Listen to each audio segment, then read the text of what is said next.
Ndabashuje bene data abakunzi ba Anaweza Daima bahaye ikaze mu mwanya wacu kandi mwiza wo kuganira ku ijambo ry'Imana. Uwiteka Imana abaho umugisha kandi abagirire neza. Nizeye ko mwese muri amahoro. Uwiteka nizeye ko yabongereye undi munsi wo kuramuka kandi nanjye ndashimana ko yawunyongereye. Namashimwe ubona uri amahoro uri muzima jya ushima Imana kuko harabarana imigambi myinshi ariko baryama ntibabyuke. Nkunda kubivuga ibyo bintu. Rero wowe nanjye twabyutse dufite impamvu yo gushima Imana. Uwiteka Imana ahimbazwe. Haleluya. Uyu ni wa mwanya wacu kandi mwiza wo kuganira ku ijambo ry'Imana. Ijambo ry'Imana n'ubuzima, ijambo ry'Imana ni imibereho. Tujye dukunda ijambo ry'Imana. Uko ubonye amahirwe yo gukurikira ijambo ry'Imana, yo kuryumva, yo kujya mu rusengero, yo kujya mu kiliziya, jya wishimira ijambo ry'Imana kuko ririmo ubuzima. Haleluya. Mwami Imana rero abaho umugisha. Fateza Bibiliya zanyu hafi aho ngaho tuganire ku ijambo ry'Imana. Turagushimiye Nyiringabo Imana ikomeye, wagize neza kuduha undi munsi, ugize neza kuduha andi mahirwe Mwami yo kuganira ku ijambo ryawe. Wakoze kuturinda no kuturengera. Turabizi neza Mana kuba warwanya intambara nyinshi ku bwacu kuko ibiduhiga byo ni byinshi. Wakoze byinshi mukunzi mwiza, turabigushimiye. Utubera amaso Mwami, uhabwe icyubahiro n'ikuzo. Muri uyu mwanya rero turagutumiye ngo bane natwe mu mwanya wo kuganira ku ijambo ryawe. Yewe n'abakunzi ba Anaweza, abana bawe bagukunda Mwami Imana, banyoterwa ijambo bakarishakisha bakarikurikirana, basabiye umugisha. Bana nabo muri uyu mwanya, bana nanjye muri uyu mwanya Mwami. Ahangaha ndi ku murimo wawe gitare cy'amahanga, utanshoboje sinashobora. Utavuganye nanjye, utanyoboye Mwuka Wera w'Imana, ntago namenye icyo kuvuga. Nabivuga byawe amagambo masa ntagira icyo akora. Ndagusabye ngo unyobore kandi unkoreshe iby'ubutwari kuko uri Imana, uri Imana ifite umugambi mwiza ku buzima bw'abana bawe bagukurikiye no ku buzima bwanjye. Nuhabwe icyubahiro n'ikuzo Mwami Imana mu izina rya Kristo. Amen. Haleluya.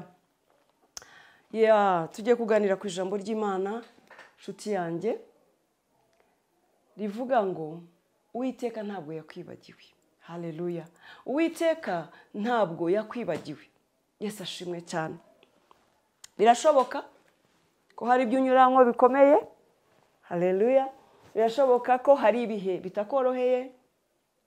Birashoboka ko ugoswe n'amakuba n'ibyago hirya no hino, cyangwa se ukaba uri mu bihe bitakoroheye kubera ibihe igihugu cyacu kirimo, cyangwa nawe aho uri ku isi hose birashoboka ko uri mu bihe bitakoroheye bikubabaje, hari uko ukandamijwe, hari uko wumva ubuze amahoro, wabuze uko wigenza.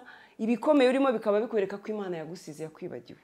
Hariho igihe umuntu anyura mu bintu bikomeye agatekereza ko Imana yamugiye kure. Ariko ya Mana ko yandetse, ko najyaga ngira akabazo gato Imana ikantabara, ko yandetse habaye iki? Yesu ashimwe cyane. Naje kukubwira yuko nshuti yanjye Imana itakwibagiwe. Ntabwo Uwiteka yakwibagiwe. Haleluya. Uwiteka ntabwo yakwibagiwe. Ntabwo ajya yibagirwa abana be. Ntabwo ajya dusiga, ntabwo ajya duhana. Iryo ni isezerano yaduhaye. Haleluya, haleluya. Ntabwo rero Uwiteka yakuretse, yakwibagiwe, nta nubwo yabikora kuko aragufite mu biganza bye. Yagukuruje neza arakuyegereza kandi ikimenyimenyi yakuremye mu ishusho ye. Urumva rero ntabwo yakwibagirwa. Haleluya. Ntabwo yakwibagirwa. Ubwo ndavugana n'umuntu wese uri mu bintu bimukomereye, mu buzima bukomeye, mu gahinda, mu mubabaro, akaba yumva Uwiteka yaramwibagiwe. Abantu bakwibagirwa da, inshuti zakwibagirwa, abavandimwe bakuvaho, ariko Uwiteka ntashobora kukwibagirwa. Rero nshuti yanjye umenye ko Uwiteka atakwibagiwe. Komera, araje akugirire neza. Reka dusome ijambo ry'Imana hano mu gitabo cya Yesaya ibice 49. Haleluya. Yesaya ibice 49. Duhere ku murongo waho wa 14. Aravuga ngo ariko Siyoni aravuga ati Yehova yarantaye, Uwiteka aranyibagiwe. Yesu ashimwe cyane. Ariko Matilda, mama Matilda mu bibazo arimo, nubwo akomerewe, nubwo ababaye, aravuga ati Uwiteka yarantaye, Yehova yaranyibagiwe. Aho hashyira izina ryawe nawe. Kandi igituma avuga ngo ariko hejuru hari andi magambo turaza kuyasoma ariko twabanje kumva yangaya. Yesu nashimwe cyane.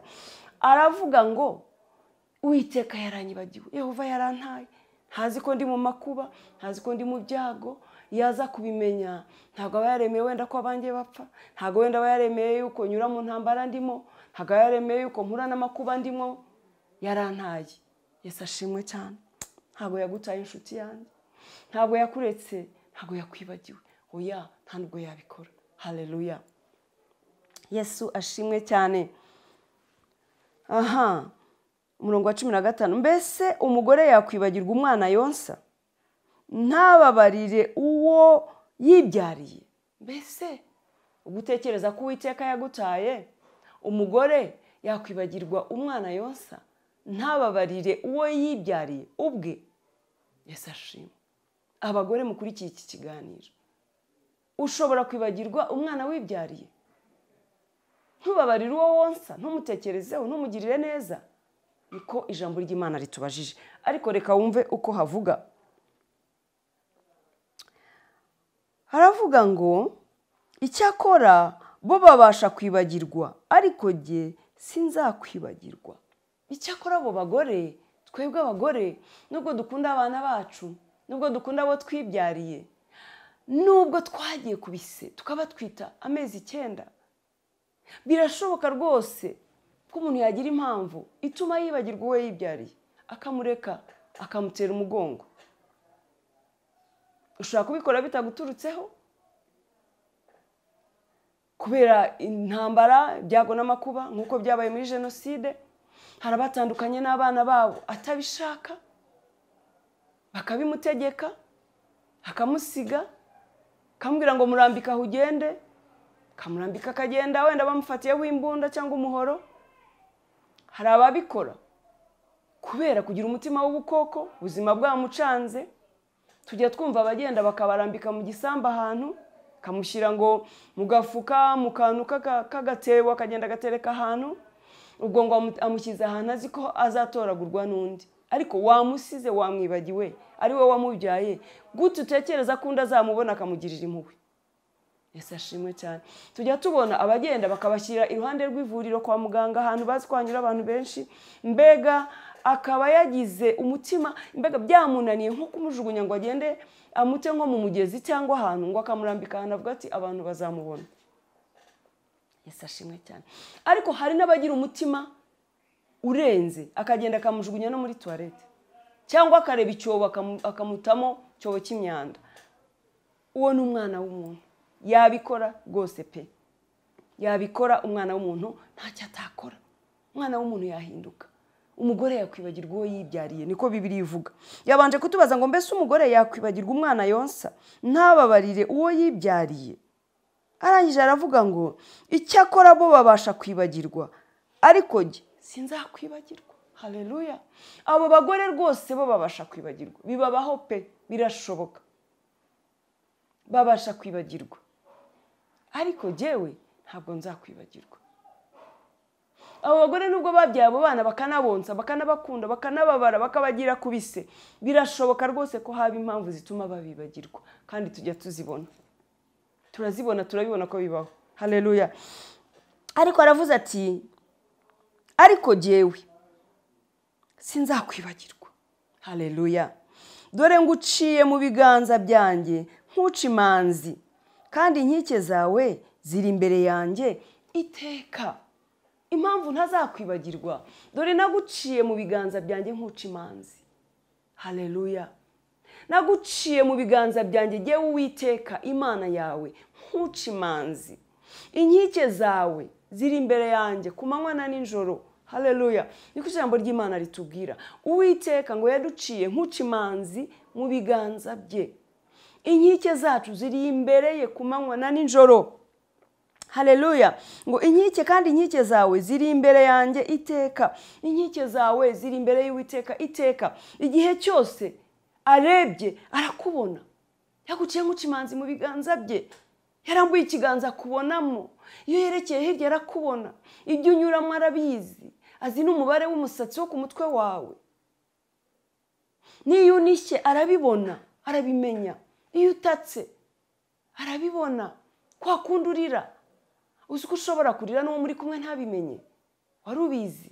birashoboka kwa kundurira ufite agahinda mu mutima abo muri kumwe batabizi cyangwa ufite amaganya yo mu mutima ufite ibiguteye agahinda n'umubabaro umva ufite intimba umva umutima wawe utonekara kubera agahinda Uwiteka arabibona kuko yaguciye nk'ucimanzi mu biganza bye azi imiryamire yawe azi imibyukire yawe azi imibereho yawe azi ibikugose azi abanzi bakwanga azi intambara uhura nazo azi uko ubayeho azi uko ubabaye Yesu ashimwe cyane kandi azi nuko ugerageza birashoboka ko unanagerageza no kwiyumanganya arabizi buriya haleluya uriyumanganya uragerageza wenda rimwe na rimwe ugaseka utanasetse kugira ngo ujijishe ntugende wereka abantu agahinda kawe kose ntugende ukunja isura nabyo ni byiza kwihangana gukomera ariko komerera mu mwami menya neza ko Uwiteka kwitayeho menya neza ko umubabaro wawe Uwiteka wuzi umenye ko atakwibagiwe haleluya iyo bitabi byose ugira ngo ubukiriho iyo bitaba Uwiteka ntawe haba haribagiranye dore ko ibyaguhiza ari byinshi byakurwanije byari byinshi Yesu ashimwe cyane iyo bitaba Uwiteka se wowe uba wararokotse warasigaye se ese iyo bitaba Uwiteka ubu ufite ako kazi kakugoye ufitemo intambara iyo bitaba Uwiteka se ubwo rugo rukuruhije urarurira ubu ukirwubatse oya da ruba rwarasenyutse kera kuko ibyagombaga kurusenya byari byinshi Yesu ashimwe cyane iyo bitaba Uwiteka se iyo business ugira ngo yakabaye iriho benshi baracuruje birabananira Yesu ashimwe cyane benshi baracuruje birabananira basubira ku isuka benshi barize babura akazi wowe ufite n'akazi nibura nubwo wenda gufitemo intambara nubwo hari abakugenza bashaka kukakwirukanishaho humura Uwiteka kubereye maso humura Uwiteka n'umutabazi wawe humura Uwiteka n'umurengezi wawe humura umwami wawe umuvugizi wawe arahari ntabwo bazagushobora haleluya humura wowe ubabajwe nuko wasigaye wenyine Uwiteka azashibura andi mashami humura Uwiteka azakuremera undi muryango cyangwa wenda yaranawukuremeye Yesu ashimwe cyane humura Imana y'amahoro ntabwo yakwibagiwe ahari aho itangira ryawe ryari rito ariko amaherezo yawe uzunguka ejo hawe ni heza impamvu ari heza hari mu biganza by'Uwiteka haleluya ntabwo rero Uwiteka yakwibagiwe iyo ndwara ikubujije amahoro ntabwo yakwibagiwe araje gukize kuko niwe ukiza indwara zose Yesu ashimwe cyane araje gukiza imvune zo mu mutima n'ako gahinda kabaye igice cy'ubuzima bwawe araje abikora umwami w'abami araje guha amahoro araje akubwira ibyururutse umutima araje akomore akora iby'ubutwari muri wowe hanyuma gukoresha iby'ubutwari nawe Yesu ashimwe cyane haleluya umwami wawe ntabwo yakwibagiwe n'ikimenyimenyi yaragusize kugira ngo umuryango we wanyu utazimangana wose kugira ngo amateka y'iwanyu atibagirana kandi agufitiye umugambi mwiza wo kukwagura wo kongera gushibura amashami muri uwo muryango wo kongera kukugirira neza humura ntabwo izina ry'iwanyu rizibagirana kuko Uwiteka agufitiye umugambi mwiza Yesu ashimwe cyane ibyabaye byarabaye ntacyo twabihinduraho ariko wowe wasigaye nibura isunga umwami Imana kugira ngo we kubaho mu gahinda kuko Imana igiye gukora ikintu gishya mu buzima bwawe haleluya ibya kera byarabaye wiguma kugundira ibyabaye ngo biguhoze mu gahinda n'amarira kuko ntabwo ari igisubizo nshuti yanjye ntabwo ari igisubizo ntabwo bivuze ngo twibagirwe abacu ntabwo bivuze ngo ntabwo tubatekerezaho ariko nanone ntabwo biri bugutere kwiganyira ubuzima bwawe bwose ngo uzabeho wijimye udaseka kuko ntacyo bizahindura ahubwo isunga umwami Yesu umubwira uti mwami Imana rema andi mateka mu buzima bwanjye kuko urabishoboye Imana ishoboye kurema andi mateka Imana ishoboye kuguha umunezero wabuze Imana ishoboye haleluya Imana ishoboye kukugarukaho ikakugarurira ibyiringiro mwene data wibaho umeze nk'uwapfuye kandi ukiri muzima ugihumeka Yesu ashimwe cyane emera Yesu akuzure mwemerere umwami azure ibyiringiro mu mutima wawe mwisunge Yesu mwemerere umwami w'abami urutare rutanyeganyega mwemerere azura ibyiringiro mu mutima wawe, mwemerera azura ubuzima bwawe, kuko uriho ariko umeze nk'uwapfuye.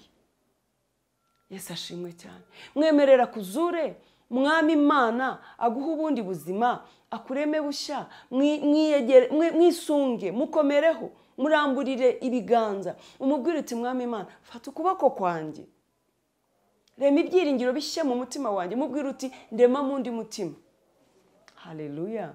Mubwire uti ndema mu ndi mutima, kuko uyu mutima mfite w'undimo ntabwo umpaye amahoro, nananiwe kubabarira, nananiwe kurekura, nananiwe kugira ubundi buzima, ndi mu mateka ya kera, nananiwe kwishima, nananiwe guseka, mpora nijimye. Mwami ndema mu ndi mutima, hindura umutima wanjye, umpa umutima mushya. Arabishoboye. Si we wakuremye se? Afite insimburangingo, yabishobora. No kukurema bushya arabishoboye. Ngo turi ikibumbano mu biganza by'umubumbyi. Haleluya. Ubwo uri ikibumbano mu biganza by'umubumbyi rero, abasha kukumva ukundi kuntu ashaka. Ahubwo wowe menya neza ko ari mu ruhande rwawe. Haleluya. Menya neza ko atagusize. Yego uranyura mu bikomeye, yego urababaye, ariko ntabwo yagusize disi. Ese uzi ukuntu byagenda buriya? Ahumbije n'akanya gatoya wasara, wakabaye ahubwo waratoraguye amabuye mu muhanda yenda. Yesu ashimwe cyane. Kuba umeze uko umeze uko, kuba ukiriho nuko yahabaye.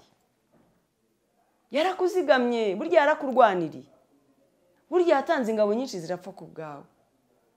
Ntugire ngo ni amayeri wakoresheje, ntugire ngo ni amafaranga watanze kugira ngo interahamwe ntizikwice, ntugire ngo nuko wihishe, ntuwinyagambure, ntukorore, ntibakumve. Aha, umwami wawe yabambiye amahema kugutabara, yarakurengeye rero. Yesu ashimwe cyane. Impamvu yatumye akurengera rero, ni nayo mpamvu ukwiriye gutekereza, ugakomera, ukamenya ngo kuba narasigaye rero, ngomba guhagararira umuryango w'iwacu wazimiye. Bakamenya ko basize umuntu, bakamenya ko basize umuntu. Yesu ashimwe cyane. Rwanirira iryo shema ry'umuryango wawe, haranira guhagarara, uvuge ngo kwa runaka hari umuntu wahasigaye. Yesu ashimwe cyane. Haleluya. Ubwo ndavugana n'abahuye n'ingaruka za jenoside yakorewe Abatutsi, ariko nawe wahuye n'amakuba n'ibyago bitandukanye. Hari byinshi wahuye nabyo wenda bigushyize kure y'Imana, bituma wumva ko Imana ikwibagiwe, bituma wumva ko Imana ikwibagiwe. Yenda ufite urwo rugo rukuruhije, uriho uritotomba, uriganyira, uri kure, urababaye, uratekereza wenda no kwigirira nabi, uratekereza wenda no kuruvamo, uriho se uranywa ibiyobyabwenge, uriduraga kugira ngo usinzire. Nta gisubizo kiri muri ibyo ngibyo. Igisubizo ni Yehova, ni urutare rukomeye, ni umwami w'abami, ni Imana itananirwa. Haleluya. Arashoboye, ntabwo yakwibagiwe, ntabwo yakuretse. Yesu nashimwe cyane, ntabwo yakuretse. Nari nababwiye ngo dusomye hano hejuru, ariko mvuga ngo hari haruguru yaho turi busubiremo gatoya umurongo umwe mukumva uku nguku. Aha twatangiye tuvuga ngo ariko Siyoni aravuga ati Yehova yarantaye, Uwiteka yaranyibagiwe. Ngo mbese umugore yakwibagirwa umwana yonsa, ntababarire uwo yibyari? Kucyakora bo babasha kwibagirwa, ariko jye sinzakwibagirwa. Ngo dore nguciye mu biganza byanjye nkuca imanzi, kandi inkike zawe ziri imbere yanjye iteka. Nari nashatse ko tuhera hano hepfo, ariko reka tujye ku murongo wa 13 wumve impamvu uyu Siyoni yavuze ko Uwiteka yamwibagiwe. Haravuga ku murongo wa 13 ngo ririmba wajuruwe, unezerwe mwa misozi mwe, muturagare muririmbe, kuko Uwiteka amaze abantu be umubabaro, kandi abantu barengana azabagirira imbabazi. Yesu ashimwe cyane. Urumva yabwiraga abantu kunezerwa, abwira ijuru ngo ririmba, kuko nje kumara abantu banjye umubabaro, nje kugirira neza abantu banjye bababaye, abatewe agahinda, bafite ibikomere, bafite intimba n'imibabaro, nje kubagirira neza, nje kubamara umubabaro. Arangije aravuga ati ariko Siyoni we nubwo nje kumara abantu umubabaro, ariko Siyoni we aravuga ngo naramwibagiwe, aravuga ngo naramutaye. Niho yabajije ati ese umugore yakwibagirwa umwana yibyariye? Arangira aravuga ati cyakora bo babasha kwibagirwa, barabishobora rwose kwibagirwa, ati ariko jye sinzakwibagirwa kuko naguciye nkuca imanzi mu biganza byawe. Rero yavugaga kuririmba no kunezerwa, ariko abizi ko hari abavuga yuko yabibagiwe kubera ibihe barimo. Naje rero kukubwira ko atakwibagiwe, yaguciye nkuca imanzi mu biganza, akubereye maso, inkike zawe ziri imbere ku manywa na nijoro, ubuzima bwawe bwose arabufite mu biganza bye, ntabwo yakureka. Rero agufitiye imigambi myiza, kandi ijambo ry'Imana riravuga mu gitabo cya Yeremiya ngo ibyo yibwira kutugirira ni byiza si bibi. Naje kubwira ngo ibyo Uwiteka yibwira kugirira ni byiza si bibi, ntabwo yakwibagiwe, ntiyakuretse. Humura, komerera kuri we, umenye ngo aragukunda kandi akwitayeho. Imana iguha umugisha. Ndagushimiye Mwami Imana, ndaguhimbaje Data wa twese, gushimira ijambo ryiza Mwami ryubaka imitima y'abana bawe.